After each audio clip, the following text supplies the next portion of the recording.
Now, second, we all like to, at least here in Austin, most of us like to talk about how great Texas is. And Jesse was just doing a great job of that. And Gideon and Griffin are going to come behind this act and do the same in a big way. But this group that we have coming up is going to help us understand that it's a lot bigger than Texas. And we've got the two founders from J Energy. We got Justin Ballard and Ryan Leachman, the CEO, and then Ryan Leachman is the COO. And then we've got Drew Armstrong, who is COO and president of Cathedra Bitcoin, a publicly listed Bitcoin technology firm based in Canada. And a couple things about these firms. J Energy, while there's a proud Texan over here, are mining in Wyoming. And we've got a senator from the great state of Wyoming here. So while we like to talk about all the good things happening in Texas, Wyoming is a big energy producer as well.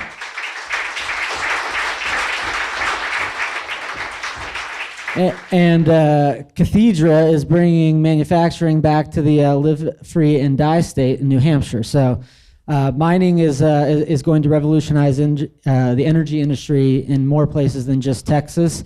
And the topic that these three are going to talk about is the idea of stranded energy. And what Nick was touching on in the prior talk, which was no one will ever understand the reason why Bitcoin consumes so much energy without understanding the value of Bitcoin. To somebody that does not understand the value of Bitcoin, it's just wasted energy. It's like we're doing this stuff for nothing. You know, Chad's building this facility out in Rocktail for nothing. But it's really securing a superior form of money and really leading this revolution. What these guys are going to talk about too is stranded energy. And stranded energy isn't just flare. It's much broader than that. And most people don't understand how much energy is wasted and how much energy infrastructure is underutilized. So that's going to be the basis of this talk. We're going to get Drew, Justin, and Ryan up here to talk, and our friend Marty Bent is going to lead this panel as well.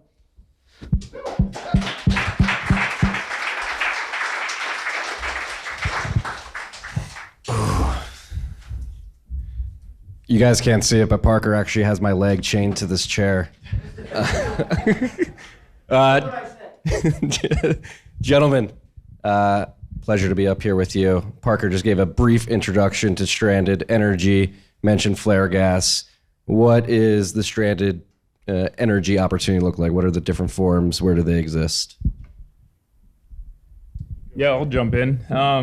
So, you know, one of the reasons or how we got into it was, you know, come from the oil and gas space. We drilled an exploration well in the eastern edge of the Powder River Basin in Wyoming and needed an outlet for our gas that we didn't have a pipeline for. And so we originally got into Bitcoin mining through that. Very quickly, though, started to realize that opportunities within Bitcoin and oil and gas and other sectors, we'll talk about coal as well, that there is a lot of opportunities. And, you know, so when you think about oil and gas, let's just talk about that for a little bit. There's a lot of power generation within the oil and gas space, and a lot of their operations require power generation. And so you build redundancies upon that power generation so that you're never going to be shutting down. And so there's a lot of opportunities for capital that's already been spent in a lot of industries. So think of oil and gas, think of coal, think of different industries where just their redundancy equipment to ensure that their current operation can stay running, they have built backup power generation. And so you might as well be utilizing backup power generation to create revenue streams for you. And so that's one of the things that we try to preach to oil and gas companies and say is like, look, you've got all this equipment you've already spent money on.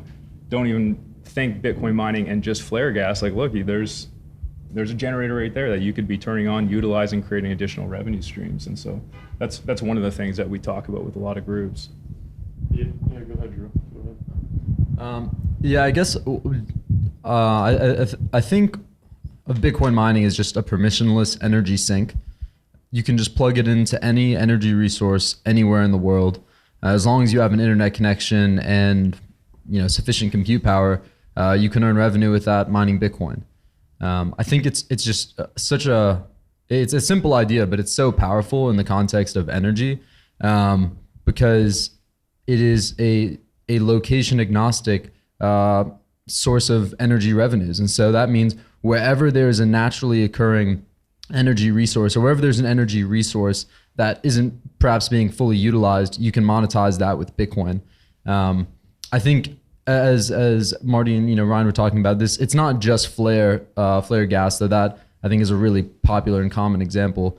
But Safedine and Ross Stevens have also talked about potentially in the future, you'll see generation assets develop wherever in the world might be best suited for it. Whether there's one region that's in some remote part of the world that might have like a great hydro resource or a great oil and gas resource, you could see generations start there and have Bitcoin mining help bootstrap that generation assets development, right? A power plant in the middle of nowhere that's at first supported by Bitcoin mining, but as time goes on, maybe a city will develop nearby or other energy intensive industries will locate alongside that asset. And I think it's just a really, it's just incredibly transformational in what it can mean for how humans organize themselves.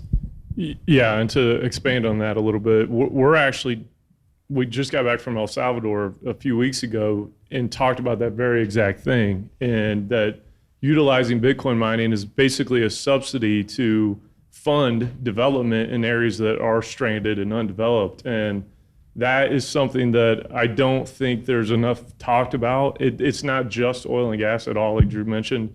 It's really virtually any industry, and it's having power in certain areas is the basic foundation to population growth. And so, when you're looking around, the state of Wyoming is actually more secluded than where we were in El Salvador. And what we were able to build out there is a perfect example of that. You can go you could power 5,000 homes from our site. And so when you can do that kind of, and that's based on U.S. household consumption. That's not based on, other populations that are more kind of disadvantaged or undeveloped compared to the U.S. So there's so much power that comes from Bitcoin mining, unleashing kind of an opportunity for you to build an entire economy around it. So in terms of mining off grid, obviously we had Chad and Nick and Jesse talking about on grid and how those operations work. What are the differences from an operational perspective of spinning up a Bitcoin mining operation off grid compared to just plugging into a substation? you take that ops guy. Well, I think it would be short-sighted of us to just say, and I'm sure Chad would hate hearing us say that we're just plugging into a substation. There's a little bit of work that obviously goes into it that he showed pretty well. But the biggest thing is that obviously if you're doing off-grid Bitcoin mining, you're usually also building or maintaining or operating the generation aspect of it as well. And so you're not just, like you said, you aren't just bringing your ASICs and plugging them into where there is an outlet. And so that is definitely the number one challenge is what is it that you're dealing with? Like, let's say it's natural gas, you're putting a natural gas generator out there. Well, now you've just added an element of operational complexity that you don't have, that now you need to make sure that you can keep your natural gas generator running, because if it's not running, your Bitcoin mine's down.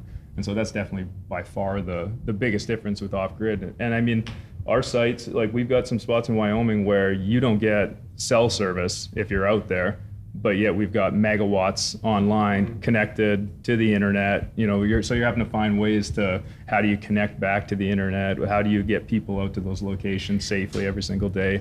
Because they're typically in very rural or remote areas. And so there's a lot of additional issues or operational challenges that come with it.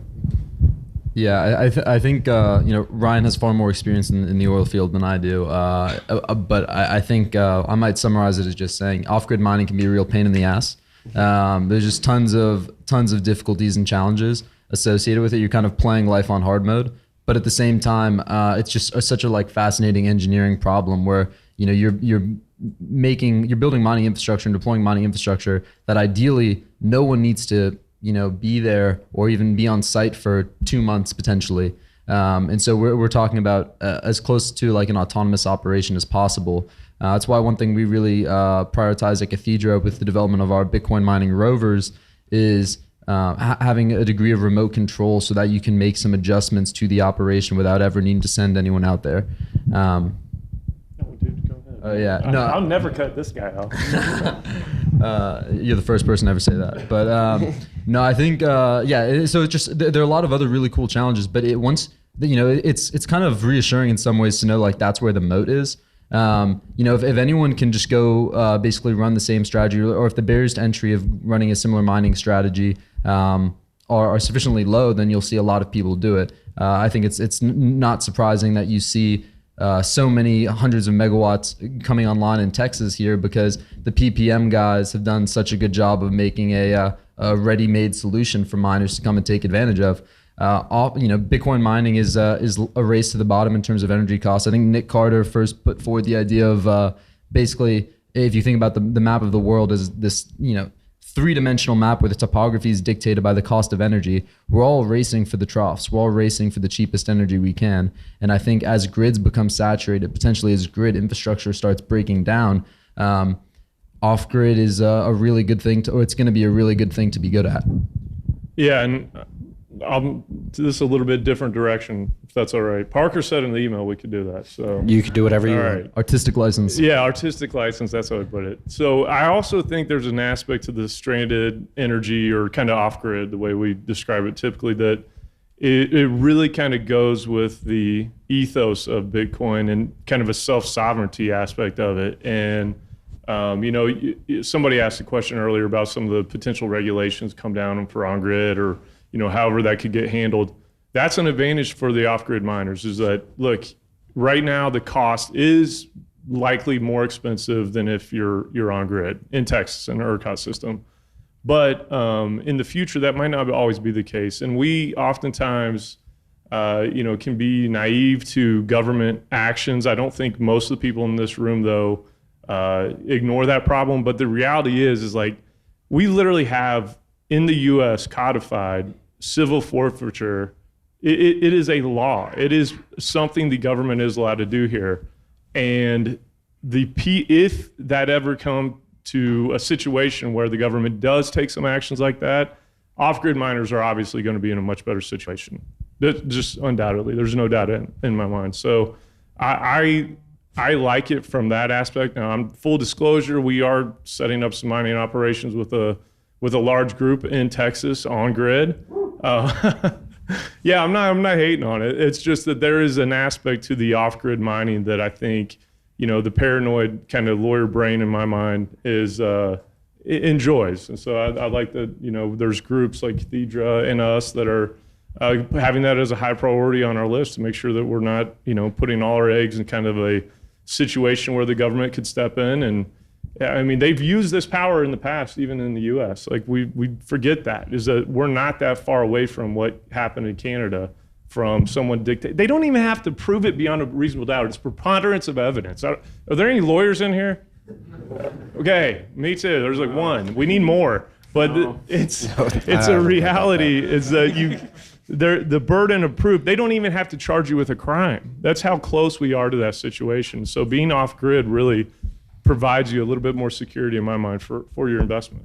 Can I riff on that for a sec? So I think Justin, you're totally right. I'm not anti-grid at all. I'm pro biodiversity, and I think by the end of this year we're going to see a pretty sizable portion of the Bitcoin network on the Texas grid. I think that's great. I think the demand response game and the grid stabilization game is an awesome one. I think it benefits residents of whatever grid is sort of experiencing that. So I think that's awesome. But at the same time, it's good to have some decentralization of the network. It's good to have some folks off grid. I think Jesse was talking about how Texas is, this energy mecca in so many ways, this intersection of great energy resources, but also, a deregulated power market. I think many other grids around the world are suffering from deteriorating infrastructure and a lack of investment. And I think that is due to both poor policies and poor regulations, but also perhaps distorted pricing mechanisms and other issues in energy markets that concern me and concern many people. Marty talked about shorting the grid in the last segment, a book by Meredith Angwin that came out about 6 months ago, where she talks about the subtitles, the hidden fragility of our grid.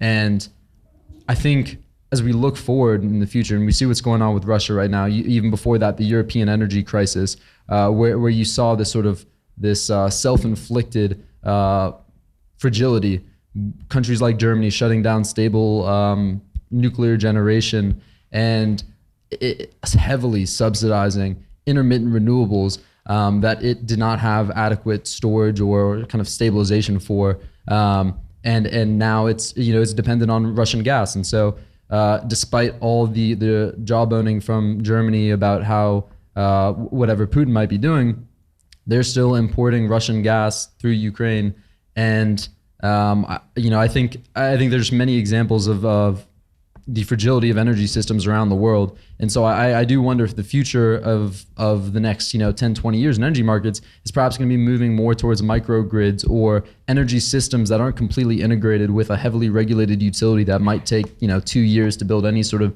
distribution or transmission lines. And in that case, off-grid mining becomes even more important, or stranded energy assets become even more important, because not only then are we going and we're not competing with others for this deteriorating grid infrastructure. What we also are doing is incentivizing new generation and perhaps being a really pivotal piece of an off-grid energy system that a town or a city could take advantage of. Yeah, and I was talking to Gideon earlier and Nick, and I said to them, I'm like, we were talking about Bitcoin maximalism, and I said, before you get to Bitcoin maximalism, I think I'm a energy maximalist. Amen. I look at it as that, there's talks about renewables are bad, renewables are good, oil and gas is bad, oil and gas is good, and it's like, no, realistically, you should be thinking of that all energy is good, and it should be the fit for purpose application for that energy in your specific geographic area is the one that you should be using, and trying to demonize one over the other in that area doesn't really make sense. You should be using the one that makes the most sense for that particular application, because at the end of the day, energy is going to be the thing that brings human flourishing. And so, that's the number one thing, is going, okay, well, where's the energy? What makes the most sense? And then from a Bitcoin mining perspective, you say, well, if there's already been capital deployed into a particular energy source, or there's excess energy there, we should be utilizing it. Like, there's just no reason. And so, one of the things that we're trying to teach oil and gas groups, talking to, coal companies in Wyoming, is just, you already have an asymmetrical, or you can think of your business as like, look, it's an asymmetrical opportunity potentially to add Bitcoin mining to your organization. So if you're an oil and gas company and you create oil, you create natural gas, you're selling it, you also have an ability to add Bitcoin mining to your portfolio. You can cover all of your operating expenses because you already have a sustainable portfolio. When you're selling your oil or your natural gas, you can cover all your expense, hold your Bitcoin now. And so now you can almost argue that groups that actually produce the energy, once they start Bitcoin mining, they're going to be way ahead of any actual pure Bitcoin mining company, because they have another aspect to their business model that they can take low hash prices out and withstand downturns longer than any other group. And so one of the things that we're also talking to groups about is like, well, where is potential stranded energy or untapped energy, and how can you actually bring, better things to that area? And so, like, for example, one of the things we're doing in Wyoming and educating people is that, and this is in almost every state, and we're talking to people, is that, orphan wells. I'm sure people hear about that all the time. And so basically think of oil and gas companies have to put up a certain amount of money when they go first drill a well, which is, basically called a bond. Back in the day, if those bonding requirements weren't that high, and like the cost of entry to put how much money you had to put up to the state before you went and drilled your well, if those companies went bankrupt, well, now the state is left holding those wells and all the liability on them. And so it's like, well, you can start bringing Bitcoin mining to some of that. The majority of the wells that companies have walked away from are because they're uneconomical to produce, or there's issues with them. But there are still percentages of those thousands of wells that actually still have the capabilities to produce natural gas, which you could use to mine Bitcoin on, which you can then create revenue to then go and start tackling the rest of the wells that are orphaned on a state liability for the, are a liability for the state. But not only are they a liability economically, they're a liability environmentally as well when they're just sitting there. And then with the coal plants in Wyoming, and in Montana, a lot of them have shut down over the last few years. Obviously, with natural gas prices dropping, it made more sense. So a lot of these coal companies shut down certain operations, aggregated into other areas because you need to be running at a certain max capacity in order for it to make sense at all. And then it's like, okay, well, why not add Bitcoin mining to your operation, which there is in Hardin, Montana. One of the largest Bitcoin mining companies in the world is set up doing this thing on a coal plant, but they're basically being shamed on the ESG side, which they should be promoting that they save that coal plant. And instead, they don't want to admit that they're using coal to mine Bitcoin. When we look at it as, no, let's come in and try to help save these jobs, bring jobs back to these coal plants, integrate Bitcoin mining so they can run at max capacities or the capacities needed to be economical. And you should be promoting that. And so it's just crazy. And this is the ESG side that is going to get Marty fired up. We will end ESG.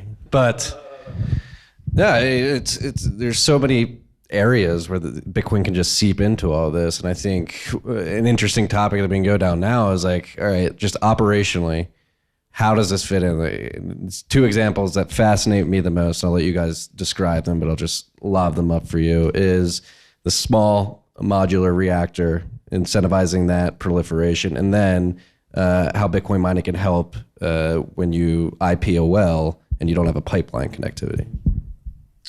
Do you guys want to start with wells before I just start my nuclear rant? Yeah, yeah, sure, no problem. So obviously, I don't know how many oil and gas folks are in here. I know there's some, definitely, but there we go. Gideon and Griffin, there he is. All right. Yeah, I see the two hats. Yeah. Oh, Laura too, yeah. But yeah, so obviously when you drill a well, you have your initial production, your IP that comes on. And the production is usually much higher than what it's going to level off to. So you're going to have a lot of gas coming out that's associated with the oil if you're drilling an oil well. And it might not be economic to come put a pipeline in. That's the situation that Ryan referenced earlier. It's actually a call I got today about another one. It happens all over the place. And you also run into a situation, and you need to bring a mine in there in order to take that flare off of that site.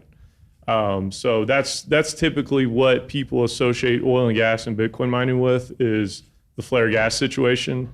And I've had a lot of people over the last few weeks, especially since the Russia-Ukraine stuff, even though gas prices were already going up before that, despite what the administration tries to claim.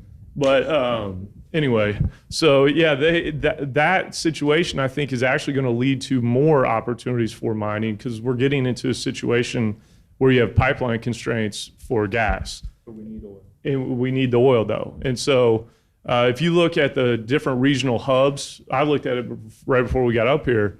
Waha Hub, Henry Hub's at 490, right? Waha Hub is at 365, 375.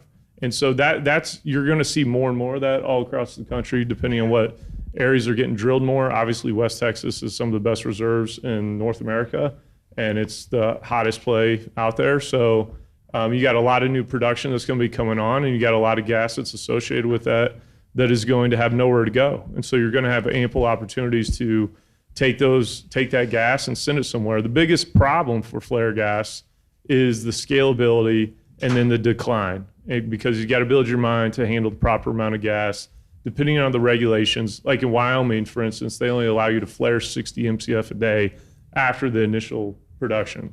And so that's where you got to get down to a certain level. But when you build it up to a certain level at the start, you got to be able to take it down to follow that gas. And that can get expensive, and you got to make your returns on it. So there's issues that do come with that, but it's also a situation where we've talked about it. I know a lot of people are going to have different opinions, but we don't think it's not going to be too long before you're going to be required to have a plan to not have any flare in order to permit a well. We really do think that's going to be coming down the line. And Bitcoin mining is actually the first and only thing I can think of that handles that in an economic way.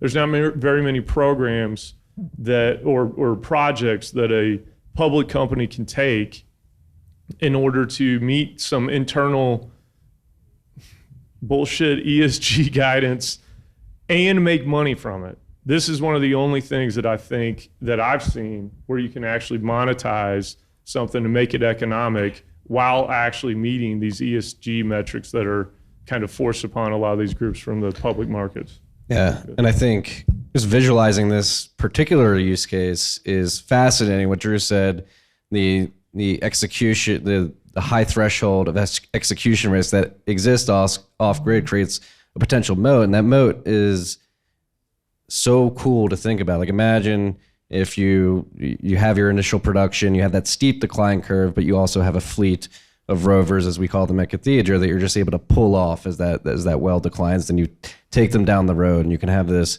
via iteration over time. You can have this well-oiled machine where you're able to IP a well, put a Bitcoin mining operation on as that well declines, peel them off, put them down the road, rinse and repeat. Chase the rigs, baby. And that's where making deals with some of these big companies is really, because you do need to follow them, right? That takes away a lot of the problems when you can kind of plan out your operation on that for maybe a long-term play instead of doing it well by well, sporadically. Yeah, totally. I guess I'll just quickly touch on nuclear. Disclaimer, I think nuclear is the future of human energy production. Gonna take a long time though. So, all right. Basically, there is a new wave in nuclear called, all about small modular reactors. Basically, the TLDR is nuclear has been around for a long time, but there are a lot of really cool innovations that have happened over the last 20 years. There's this new category called advanced fission reactors, sometimes also referred to as Gen 4 reactors. And basically, they have a lot of cool aspects. One, potentially being able to utilize nuclear waste as fuel, but also a lot of safety features. One common thread among many of them, though, is that they're much smaller than traditional nuclear reactors. The main reason for that is because old nuclear reactors are massive, take a long time to build, and due to the absolutely ridiculous regulatory environment we find ourselves in when it comes to nuclear, they basically always run over schedule and over budget. Vogtle 2 in Georgia right now is like the only nuclear reactor that's really being built, at least that I know of, at scale in the US, and it's like double budget and like 10 years late. And it's just because of all this ridiculous regulation. So the idea with small modular reactors is let's create economies of scale on the CapEx side of things. So we can just print out, reactors anywhere from 1.5 megawatts to, 150 or a few hundred megawatts, relatively small for nuclear. But one issue that a lot of these reactor companies will face is they will be built. It's a very CapEx heavy investment and asset.